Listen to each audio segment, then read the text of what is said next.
B1, approval of the minutes of the regular Planning Commission meeting of June 13th, 2023. A motion would be in order. I'll make a motion. Okay, it's been moved. I second. Oh, and seconded. Okay, all in favor signify by saying aye. Aye. Opposed, abstain. One abstention. Okay, so we have 4 ayes and 1 abstention. Commissioner Aguilar.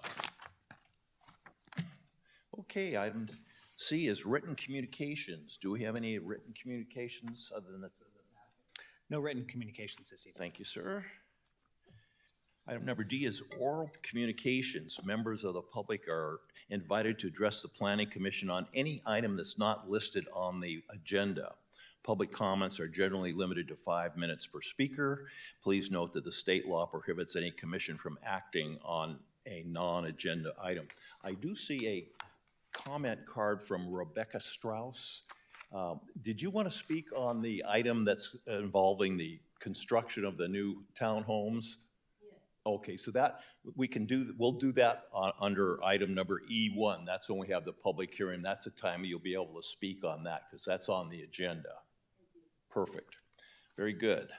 Okay, anyone else wanting to comment something that's not on the agenda? Not on the agenda. Okay, if not, we'll close the oral communications portion of our meeting and we'll move to item number E, which is public hearings.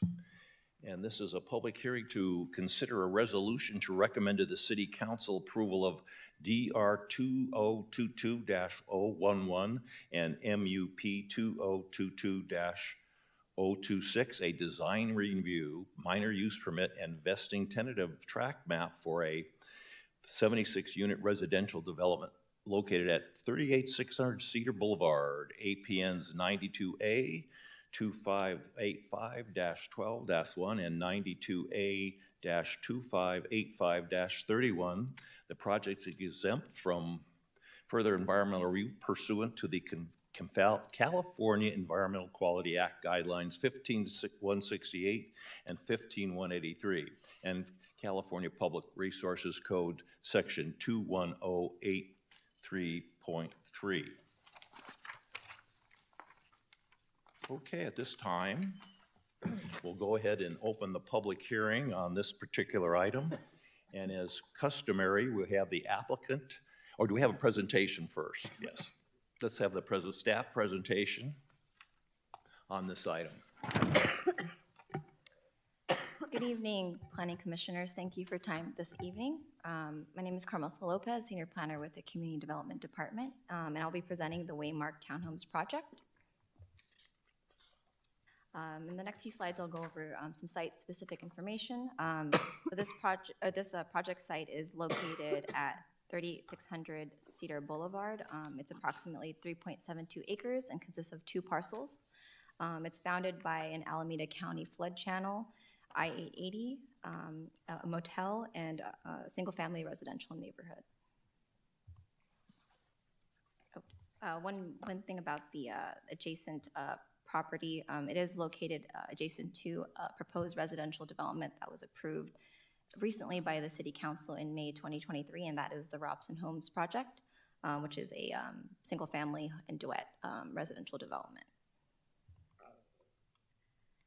So the current site conditions, there's 3 existing buildings on site as well as several paved areas.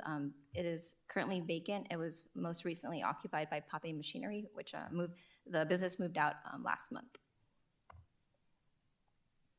And some background information on the project site regarding the adjacent city-owned property. Back in February of this year, the City Council did review a general plan conformity request by the applicant, and that was to allow the sale of 2 pieces of city property adjacent to the project site in I-880, and it was found to be in conformance with the general plan.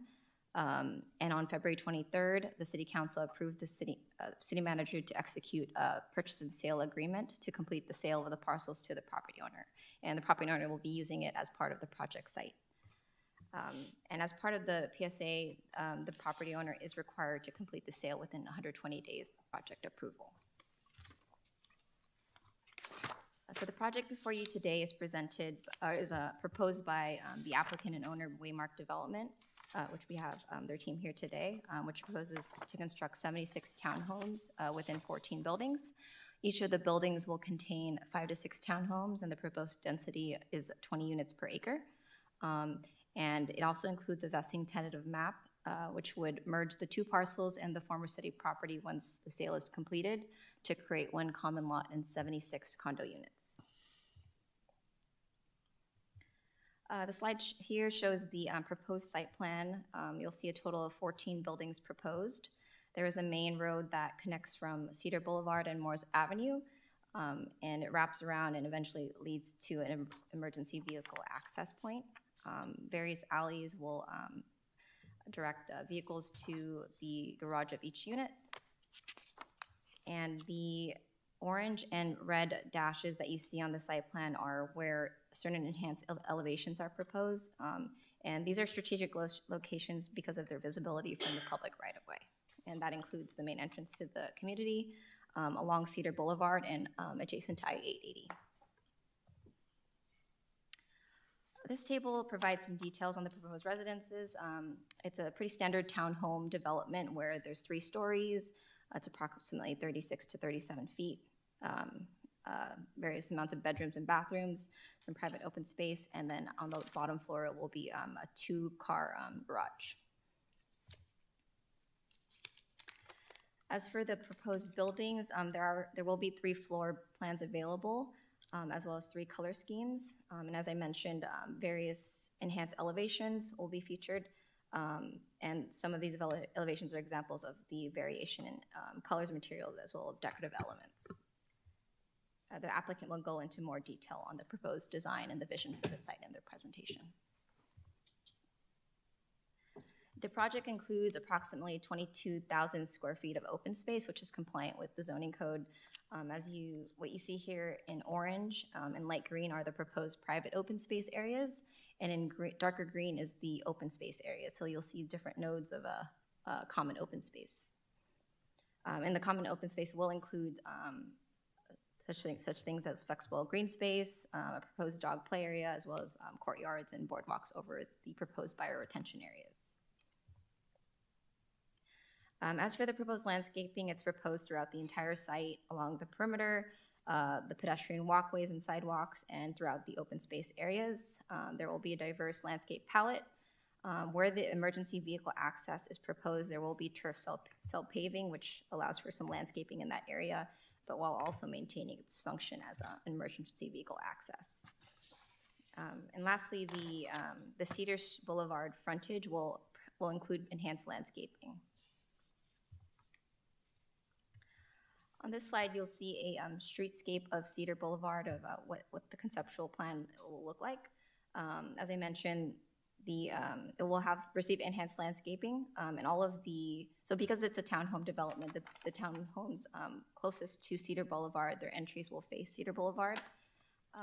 And there will also be low brick capped stucco walls to screen patio areas and alleyways.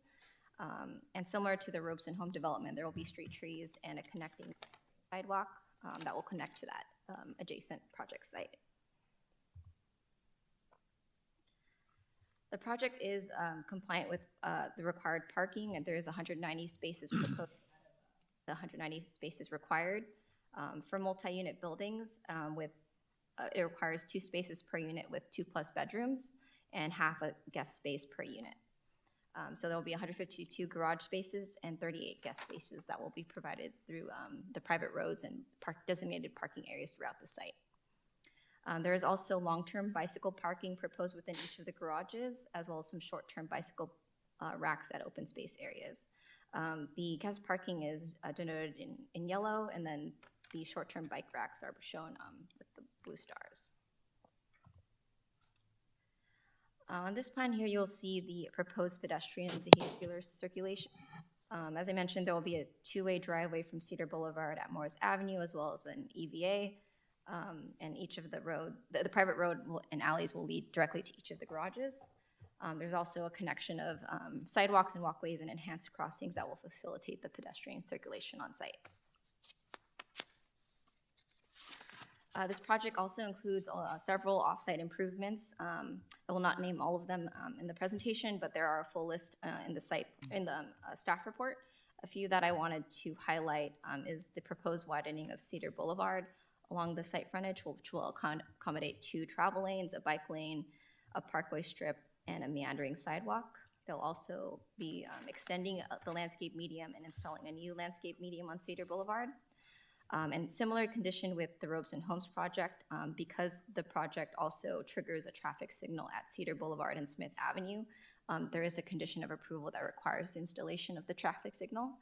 But because we don't want both of the applicants to construct the same, or we only want one of the applicants to construct or install the traffic signal, there are certain conditions depending on who reaches that point in the process. So, for example, if Robeson Homes has already provided guarantees or other appropriate improvement security for the traffic signal at the time of final map approval, then Waymark will not be required to install the signal. As for the community outreach or community meeting for this project, it was held on April 17th of this year.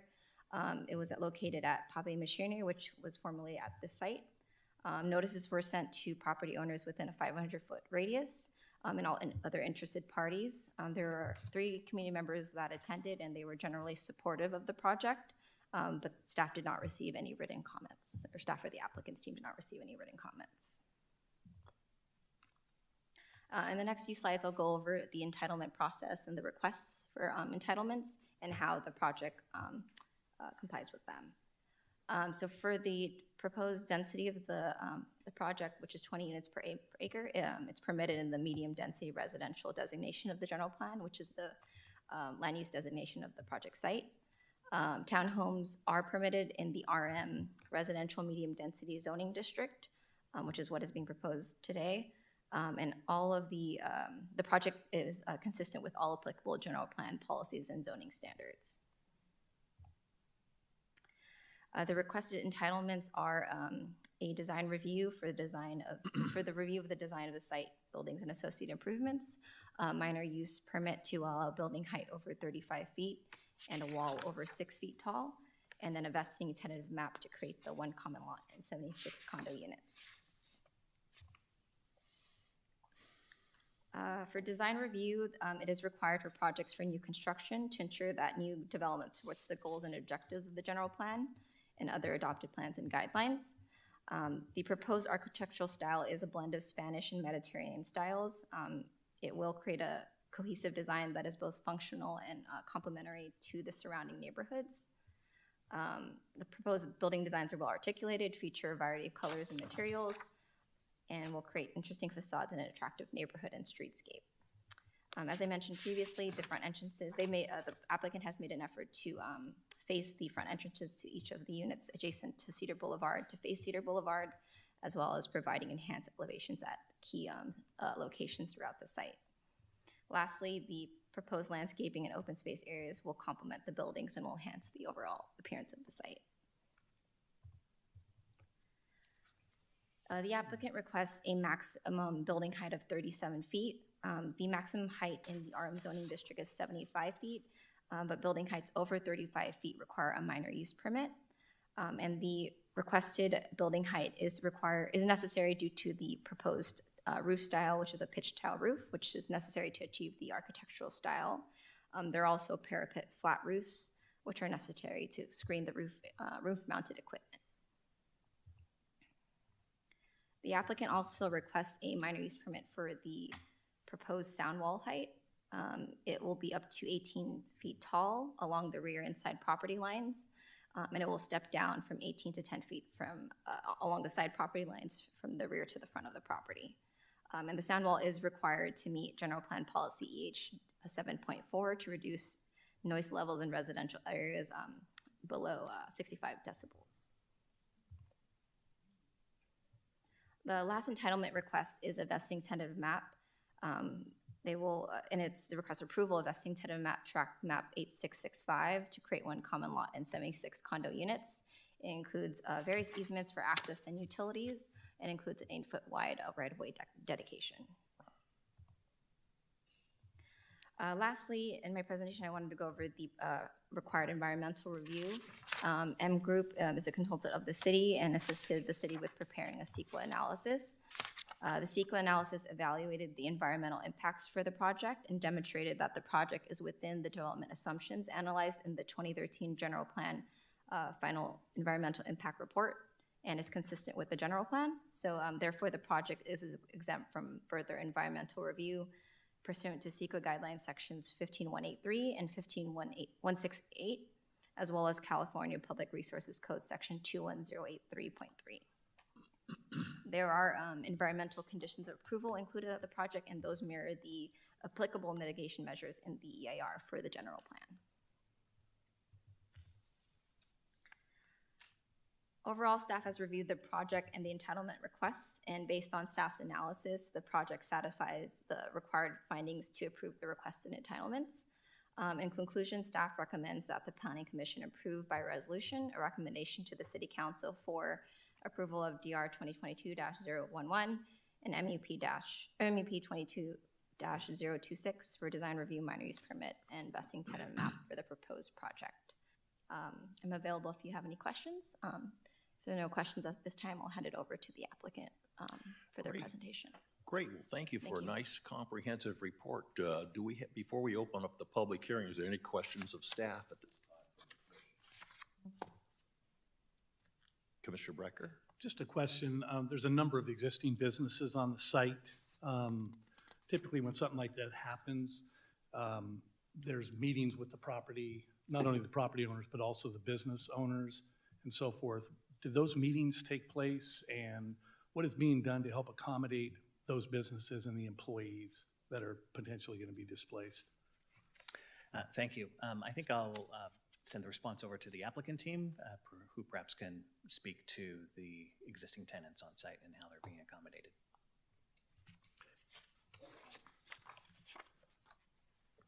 Okay, state your name and address for the recorder. Jason Cleaver, principal at Waymark Development. Poppy Machinery was the only tenant on the site, and Poppy is now, as Ms. Lopez said, in a different location. Great. Thank you. Yeah, I think I noticed it's over there by Auto Mall and 680. Okay, any other questions of staff? Yes, Commissioner Aguilar. Mr. Becker's question made me think of one. Have we received, and we might have a couple of questions tonight from the community, but did we receive any other feedback after our April hearing or community meeting with the applicant? So the community meeting did occur, and there weren't any written comments received. And then during the entitlement process up until this point, we haven't received any written comments from the public. Okay, thank you. Good. Any other questions of staff? Seeing not, we'll open the public hearing at this time. As customary, I'll have the applicant please come and take the lectern and state your name and address clearly for the recorder. Hello, my name is Brian Steele. I am representing the property owner and applicant in this application. So good evening, and thank you, Carmelissa, for a very thorough and thoughtful presentation. I mean, I'll do my best to not duplicate all the facts and data in there, but I really wanted to share a little bit about who we are and how we arrived at the vision for the property. So first off, I'll introduce myself and the team. My name is Brian Steele. Again, I'm a principal at Waymark Development, and we are the property owner and applicant. Our partner is Resmark. They are a multi-billion-dollar real estate investment firm based in San Diego. We have offices in Santa Ramona and Newport Beach, and have done a number of deals with the Resmark entity over time. And in fact, my business partner and myself have done a number of projects within the Newark community, totaling maybe around 500 homes over our careers in the last decade throughout the city of Newark. So all of that experience and our relationships and passion for product design have culminated on this project tonight. So getting into the project that we have before you, I described a little bit about our firm, and staff has done a great job kind of laying out the project. I will confirm that Poppy Machinery has moved over off the Auto Mall Durham location into a brand new, very large, up-to-date modern facility. So they no longer needed this location. So they moved out in June, and we have a vacant site, and there was only one tenant in there on that property. But you know, what's happening along Cedar Boulevard, this is just one other complement, and I think integration up and down the street. You can see that the city's general plan from 2013 had always long envisioned this property and many properties along Cedar Boulevard ultimately transitioning into their intended use of medium density residential. And so that's what we're bringing for you tonight. And this was a little example I prepared just showing the context of the streetscape and how it's been changing over time.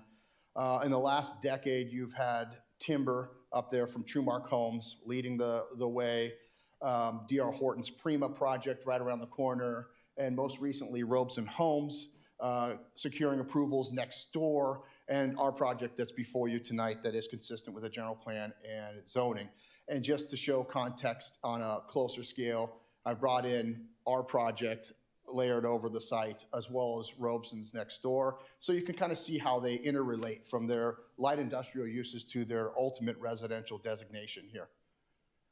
So going through that, Carmelissa and staff have done a great job really explaining the community here. I'm not going to go through all of the details there on the left, but I do want to spend a little bit of time focusing on the Cedar Boulevard enhancements that were there and the intentional placement of buildings, the massing, and also breaking up the facade along the front there. You can see that we have all front doors. It communicates well from a pedestrian scale to the public realm. We've got porches, we've got patios, we've got Juliet doors, and like I said, the low wall that disguises, you can see kind of the top of cars there, but it disguises the alleyways. But those specific breaks in the building, I think, really add and complement to the massing along Cedar Boulevard. And it was an intentional design layout to have it in that manner. And then getting into the property, this was a plan that was presented earlier. Hopefully it's of a large enough scale that you can see some of the bullet points there off to the right. As you enter into the community, beyond the enhanced streetscape and environment along Cedar, and as you enter into off of Moores Avenue, the project features a well-designed pedestrian experience. And I think some of the important factors to highlight here tonight are the decentralized open space elements. They offer really something very unique and something very boutique that identify in between these buildings. We've got green space, we've got Zen gardens with these low flat boulders. We've got the kind of the decks up there on number 6 that goes over the top of a bioswale, and I'll show you a couple images next that kind of bring in the theming and tactile experience of these unique environments. The boardwalk up there, as mentioned, and all paths avoid drive alleys. So all pedestrian circulation is safe through the sidewalks. They all culminate these diverse experiences up to the activity corridor that I call across the top there. And I'll show you a couple images, but briefly, there's a child's play area over there. And instead of, you know, maybe a bright blue and red metallic structure, there's a lot more natural. We've got bird's nest play structures that can be climbed on and in, picnic benches. We've kind of got a flexible green space, some other gaming areas, and then it culminates off to the top and right with an enclosed dog area. And I'll show you a couple pictures here that kind of set the tone and really in our vision here for some of the features and elements that will be throughout the community. And these are a couple blow-ups of that as well. They're in your packet, but I kind of wanted to show you how unique these little boutique experiences are throughout the community. And then lastly, as Carmelissa had stated, there are some improvements off-site there, and the 8-foot PUE, public utilities easement along Cedar Boulevard, will feature enhanced landscaping. It is also widening the bicycle travel lane and providing a meandering sidewalk with an intentional separation between the public and private realms up there. We've got the meandering public sidewalk and inlets into the private paseos for the community there, and in addition, a couple of median improvements in there, all to help the public mobility in front of the project. So with that, we're grateful to be here tonight. We're excited for your consideration on the project, and certainly welcome any of the comments or questions. We couldn't do this without staff's hard work and the resources of our best-in-class consultants. Some of those we have here tonight, others are available via Zoom. So if there are any specific questions that we can help address, we think we have the team here to do so. Great, thank you very much for that presentation. Okay, I have one question. Have you read the attached resolution and do you agree with all the conditions? I have read the attached resolutions and agree with the conditions. Good Yes. answer, yes. Are there any questions of the applicant at this time? No? Okay, great. Very good. So we'll probably have you come back a little bit later. Certainly. We'll have a public hearing on the item. There may be some people from the... Wonderful. Thank you. Thank you. Okay, at this time, we've had the applicant come forward and agreed to all the conditions. And I do see we have one other person in the audience, at least Rebecca Strauss. She filled out one of our new little comment cards. Could you please come up and state your name and address for the recorder?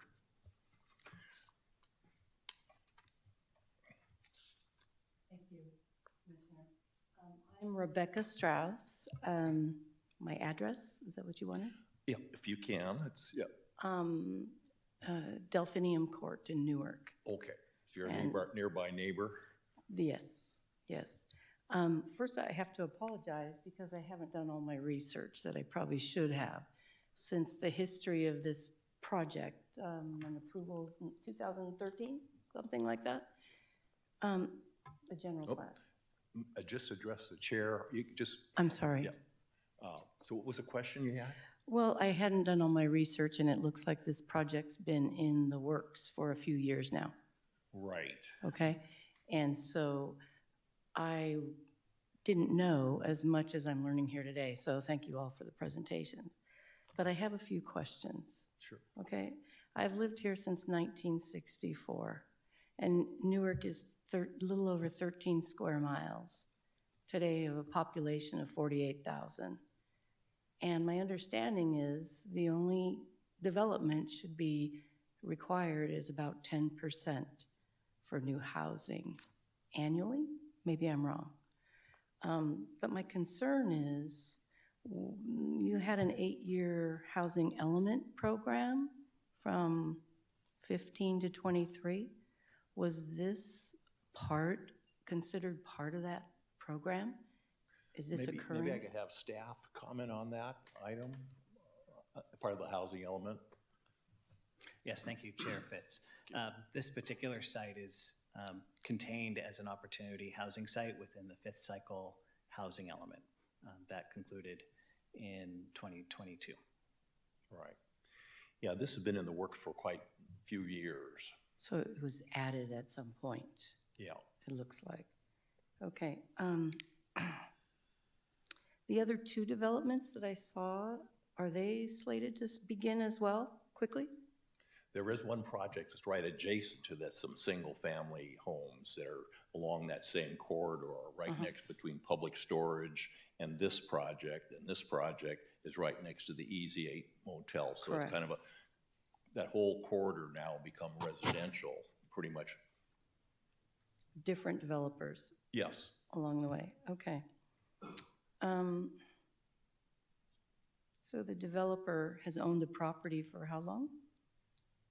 Or is this something I don't quite understand how this works? Do you want to take that one there? Brief Certainly, synopsis. Chair Fitz. Certainly, if there are questions that the planning commissioners would like to have staff answer, we can certainly do that. We typically don't engage in a dialogue, but we want to take in public comments, and if there are questions that result from that public comment, we're certainly able to assist in answering them. Either city staff or the applicant can answer those. I think we would request through the chair that if the public speakers want to provide their comments and questions at one time, and then the chair can decide which questions to ask of staff and the applicant, we're happy to do so. So, okay. That works. So, okay, fine. So your question is? Well, let's see. Has the developer, how long have they owned this property? Or has this been like a recent transaction?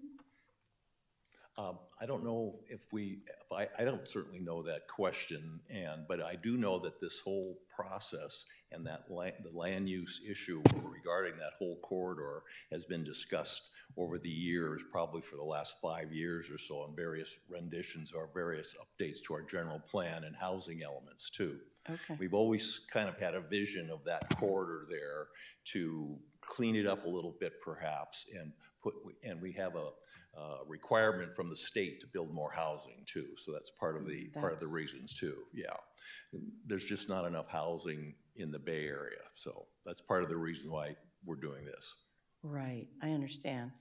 But Newark is so small. How can you keep going like that? So let's see, what other questions I have? So how is the traffic congestion going to be dealt with? I understand the light fixture might be addressed, but this is going to be get quite difficult. So what in I'll the do is surrounding area. so you want to know how traffic's going to be addressed? Yes. Yeah, so what we'll do is we'll make a list of all the questions you might have. Chair, Is I'm writing down the questions. Oh, as we okay, discuss yes. them. Or And then we'll maybe- have staff or the applicant answer those questions. Okay, or maybe it's found in some other part of the plan. I don't know, but I would like to know that. And has Caltrans been contacted will there be maintenance with the state from the opposite side of the wall to the freeway area? Yeah, we can answer that question too. Normally, Caltrans does have the responsibility of keeping up the maintenance of those sound walls and stuff too. It's probably in there too. Usually- We'll have staff address Okay. that. I think usually developers manage their own in this kind of a case, but I may be wrong. Well, Maintenance agreement of some sort, so, okay. Let's see. Well, those are basically all the questions I have at this time. I will continue to follow up and see what lies for the future for Newark, because personally, I don't want to see continuous development. You're near a high school, we're surrounded by Amazon, all the developments, and we're becoming an expressway. There's a lot more accidents, kids have to walk to school. I have concerns, so, okay, Great. thank you. Well, thank you. Very much. Thank you very much. You're welcome. Okay, is there anyone else wanting to speak on this item for the townhouse project? Chair Fitz, we have two panelists that raised their hands. I can invite one of them for now. They're on Zoom? Yes. Okay, yes, this would be the time.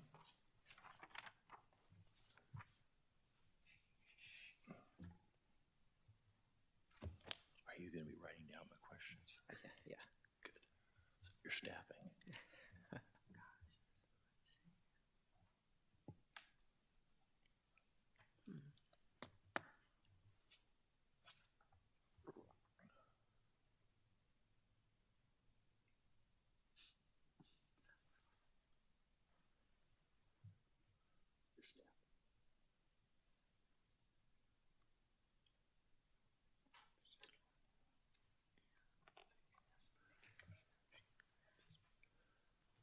Nick Mania, would you like to speak? I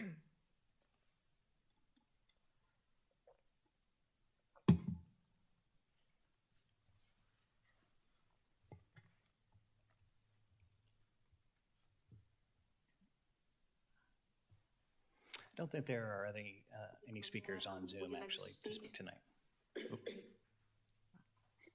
Hello, thank you. Just wanted to say hello, and unfortunately during the presentation the microphone was muted.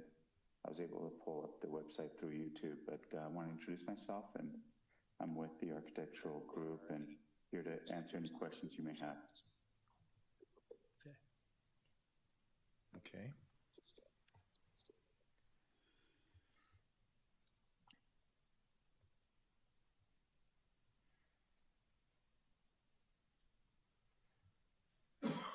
No other speakers on Zoom tonight. No other speakers? Okay. So if that's that, okay, very good. Okay, so we'll close the public hearing on this and bring it back to the commission. And did we want to go ahead and address those questions? Commissioner Aguilar, he's my staff today. He's writing down the questions. I do believe Ms. Strauss, I do believe I captured most of them. If I did not, please just let me know. But if okay by staff, I'll just read through some of them.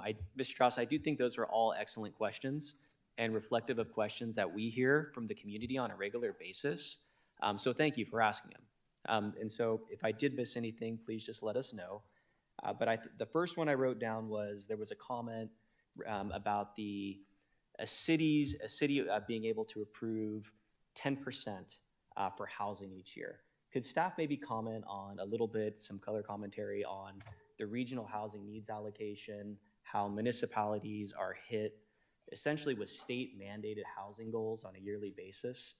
I do think that's a good thing for us to touch on from time to time and also for the community to hear. Well, thank you through the chair. Thank you for the question, Commissioner Aguilar, in responding to the community member. Yes, I mean, the city is, through our adopted housing element, required to set goals, policies, and programs and have the right zoning and general plan policies in place to allow residential development. And in the case of the housing element and the regional housing needs assessment, the city is assigned essentially a housing goal to meet over an 8-year period. And we're not required to build that housing, but at least we have to have the policies, programs, and land use in place to be able to allow that development to occur. And through our zoning ordinance, through our general plan, there are requirements, development standards, density minimums and maximums that property owners can follow and propose projects to the city for residential development. There's not a specific cap on residential development within the city, so I'm not exactly sure where the 10% figure came from, but as long as developers are proposing projects that are consistent with the zoning, the municipal code, and the general plan, as well as other environmental rules and other standards, we do review those and bring recommendations to decision-making bodies for those projects. So that's just a very brief overview of regarding development. Commissioner Bowich? I just wanted to state, like when you were saying it's mandated by the state and the state decides that each city has to build out 10%. And when the state decides that, there's no regard to how the city is already built out or what the population is. That's just coming from the state. As far as I'm aware, and maybe I'll look to our consulting attorney to see if there's any state regulation about a mandate on jurisdictions to build a certain percentage or even have a cap of resident percentage. I'm not aware of that in particular. There's no cap like that. The way it works is the state comes up with an overall number for the whole state and they assign it to each region. So they assign a certain number to the Bay Area.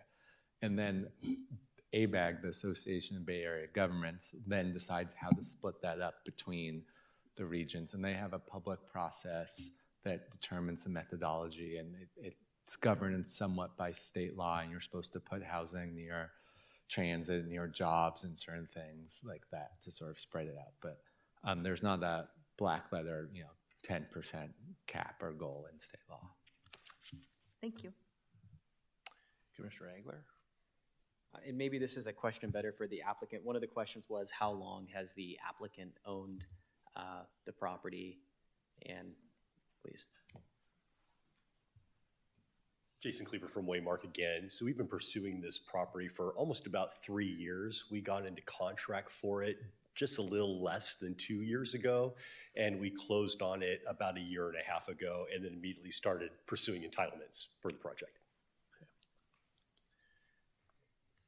And I'll kind of combine the last two. It relates to traffic congestion and how the city is going to manage that. The applicant and maybe the consultants can give some feedback, and then also Caltrans involvement.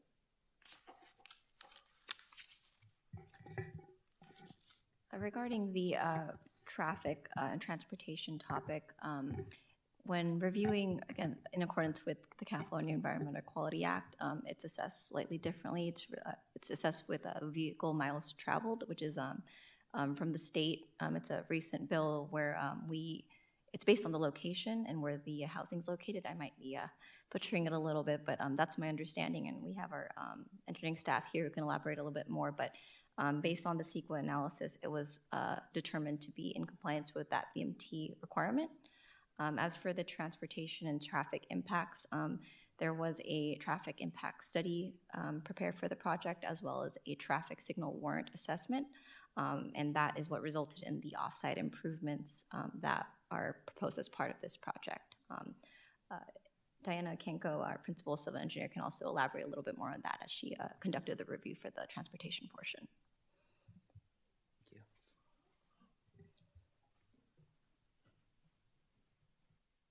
Good evening. I'm Diana Kenko. I'm a principal civil engineer with the Public Works Department. So as far as the traffic impacts that's related to this project, there was a traffic impact analysis that was prepared, reviewed by staff. What was concluded is that there was a warrant that was met for the new traffic signal at Smith and Cedar, which is why there's a condition of approval for the new traffic signal. And that came from the 2013 there was a traffic impact analysis or that study that was done with the general plan tune-up, and it basically indicated that when this unsignalized intersection is warranted, that it be implemented. And so this development triggered that warrant, and therefore why the traffic signal is being conditioned as part of the project. Thank you. Does that answer the questions? That's what I had written Okay. down. I think there was a Caltrans question about, I think the concern was who's going to maintain Sound maybe the wall. back side of that sound wall in case it gets tagged or, you know. So I'm just speculating that was the question. Yeah. I can answer that question as well. So Caltrans, the applicant is aware that they are responsible for contacting Caltrans regarding the proposed sound wall. There may be some requirements or regulations that you have to adhere to, similar to the Robeson Home project. But generally, the proposed sound wall will be consistent with all the sound walls abutting I-880. That way it maintains a consistent facade, and the property owner will be responsible for maintaining both sides. Good. Okay, does that pretty much do it? Did you get your questions answered? Yes, I did. Okay, good. Very good, yes. Sometimes it can be a little overwhelming when you see this stuff, but it takes a while for this to work through the system. Okay, are there any other questions before I close the public hearing? I think we have everybody's heard, so I think we'll go ahead and close the public hearing at this time. And then we'll bring it back to the commission for some comments and a resolution. Anyone wishing to comment? Oh. I'll make a comment. Okay. I took down some Commissioner notes Aguilar, here. yes. Mrs. Strauss' comments and questions kind of sparked some things to think through. So kind of reading through the staff report, we rezoned the properties, changed the land use designation back in the 2010s, and we've started to see development and applications along Cedar Boulevard, and all have been compliant. It looks like the project we have today is compliant with zoning and the general plan, and we're getting housing that we need to provide by the state or for the state. On top of that, as a community member, one thing that I've liked to see in this project, there was a side-by-side of this one and Robeson's, and also in Trumark's, is seeing how the offsite improvements along Cedar Boulevard have really benefited the community. Having sidewalks to walk on, at one point they weren't there. Having the center median, crosswalks, and traffic signals, those are all things that are benefiting the community from an offsite standpoint. So that is an area that I'm happy to see as we get this. On top of that, you know, an improvement here is the forward-facing nature of the homes fronting Cedar Boulevard. And so for those reasons, amongst others, I will support the project. Good. Any other comments or questions? Nope. Nope. Nope. Everybody happy? Okay, so we've had a discussion. A motion would be in order? Make a motion? Okay. I'll second it. Okay, Commissioner Aguilar made the motion and Commissioner Becker seconded. All in favor signify by saying aye. Aye. Opposed? Motion carries 5 ayes. And this one will also go to the city council. We're not the final decision on that. They take our recommendations. They'll have a public hearing at that time too. And they'll accept comments from the general public there too. And then they'll make the ultimate decision at some point in time when it's on their agenda. We're just doing a little pre-work for them. Good. Okay, well, thank you for all coming. That's excellent. This will move this item on. And do you know when that will go to the council, sir? Yes, that is scheduled for September, what is it? I'm sorry. The project will be scheduled for the city council meeting on September 14th. 14th. The first Okay. meeting in September. Of this year, right, Of this okay. Wheels of government go slowly sometimes. Great, okay, good. Moving right along, nice little piece of business there. So is there any additional staff reports tonight? No additional staff reports tonight.